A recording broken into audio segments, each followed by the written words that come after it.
Sky and Telescope magazine, and he came by here with multiple boxes full of what he had acquired from Harvard College Observatory somehow, press overruns of Trouvelot plates that were not cut out of Harvard Annals, but had never been bound into Harvard Annals. And he had acquired these somehow, and he was selling the plates for $1 a piece. Oh my. And they're not as big as that one there, but very beautiful things. Yeah. And I wish I had bought more of them, but I've got quite a few of them. Yeah. I have some, yeah. Yeah, whatever I had as a kid. But there's some other Trouvelot thing, and I'll share it if I think of it. Oh, I know. The other thing. As soon as you hit the chair, right? I chanced upon the fact that George Ellery Hale was the author of essentially the short obituary of Trouvelot that appeared in 1895 in Apj. And it was seemed to be a very sensitive obituary. And maybe Hale, with some of his own early psychological problems, maybe he was aware of some of the depression that Trouvelot had, which I didn't know about till your talk, and maybe that had contributed to the particular sensitivity of that short obituary. Yes, you have comments. If you could go back in time and stop Trouvelot, you could shut the window, but once the egg cases had blown out, was there any force on Earth which could have stopped them? Not at that time.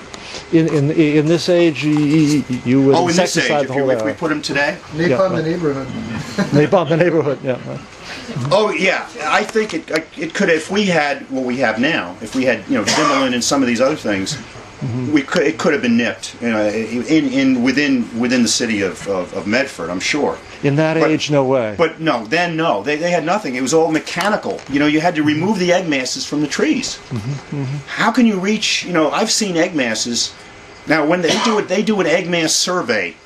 The state of West Virginia does an egg mass survey, and they combine what they'll do. The entomologist will have a pair of binoculars, and he'll stand on the ground and he'll look and he'll count egg masses on maybe 2 or 3 trees, maybe a third the way up, and then he'll do a quick calculation.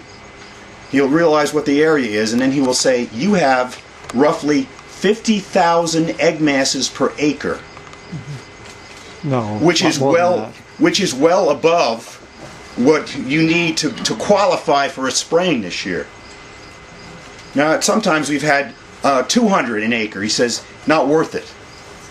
But when you get up above 25 or 30,000 an acre, egg masses an acre, and if you want to multiply the number of eggs per egg mass, let's say 5 to 10,000 eggs in an egg mass, do the arithmetic, and you realize where you are.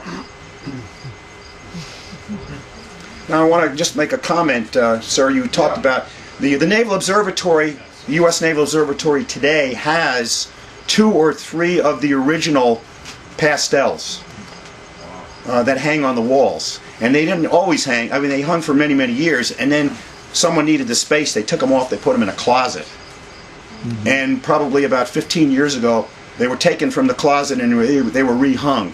So they're not actually the chromolithograph reproductions, but they're original pastels? They're the originals that the chromolithographs were made from. Oh, wow. I didn't realize that. And they're absolutely, I wish. they're absolutely exquisite. I mean, you can't imagine. They're literally breathtaking to see. I did not realize they were the original. I've seen them, but I thought they were just, wow, nice set of chromolithographs here. I didn't realize the difference. Yeah, he donated, after the project was over, he donated several to his friends, and I think the Saturn, I believe, no, the Saturn is a chromolithograph, but I think there's one of Jupiter that's an original that hangs on the wall. Yes, By sir. the way, I had a couple of questions I had quickly. One of them, the Naval Observatory, isn't that where the Vice President's residence is now? Yes, the new Naval Observatory. They've been there since 1893. We consider them the upstarts. They've only been there since 1893. But yes, the Vice President lives on the grounds. Now, I was having a discussion earlier with Bob important about the old days. You know, we always look back, oh, the good old days. Maybe not in medicine they weren't so good, but in other areas they were good. There was a time that I had a key to the 12-inch telescope, and I could just drive onto the grounds of the Naval Observatory because I volunteered there on Monday night tours, and I had access to the 12-inch whenever I wanted it if it wasn't being used. And you could didn't go use up there and observe. Well, in recent years, there is a triple gate. There is triple fence around the Naval Observatory today because of the Vice President, and you almost have to give a blood sample in order to get in.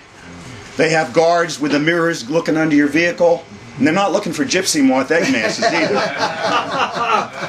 So it's very difficult to get on the grounds today. I mean, you can still do it, but you got to get in 2 weeks in advance, and you have to have all kinds of special dispensation. Even with the key? Oh, the key doesn't work anymore. I tried the key. They changed the locks and everything. And I'm like the prodigal son, went off and he came back and all the locks had been changed. Any other comments? Yes, sir.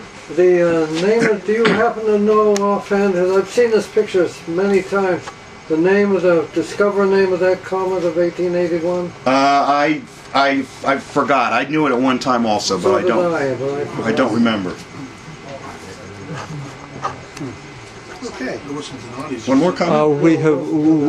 We have driven countless animal species to extinction, but we have never eradicated an insect. No. We have eradicated. We think we've gotten 1 or 2 microbial diseases, of which smallpox is one that comes to mind, but never an insect. No. I'll end on a positive note. Thank you. One more: the Aurora Borealis chromolithograph. Cool. And that's pretty much it.